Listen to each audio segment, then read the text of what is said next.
Targi ITEM Industry Europe to najważniejsze w tej części Europy wydarzenie poświęcone branży przemysłowej. Gromadzi ono nie tylko liderów z branży, ale przede wszystkim odwiedzających nastawionych na innowacje i biznes.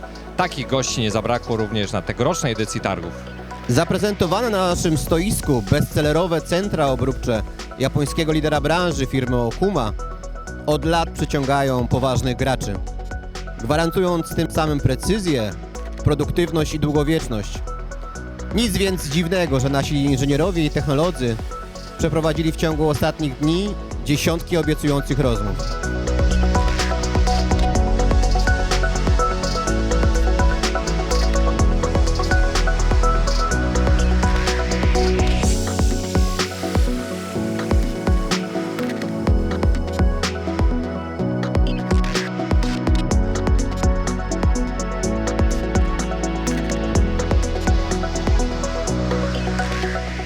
Targi to także okazja do przedstawiania nowinek technologicznych i optymalizujących produkcję rozwiązań, w których High Technology Machines od kilku lat nie ma sobie równych. Oferując kompleksową obsługę, wzbudzamy coraz to większe zainteresowanie i co najważniejsze, zdobywamy Wasze zaufanie, bezcenne w biznesie. Wasze liczne pytania dotyczące nie tylko obrabiarek marki Okuma, ale także usług mających na celu usprawniać procesy skrawania w Waszych fabrykach są tego najlepszym dowodem.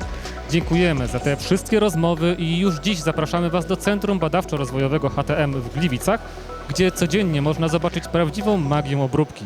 Zapraszamy! High Technology Machines Limited. Productivity Development.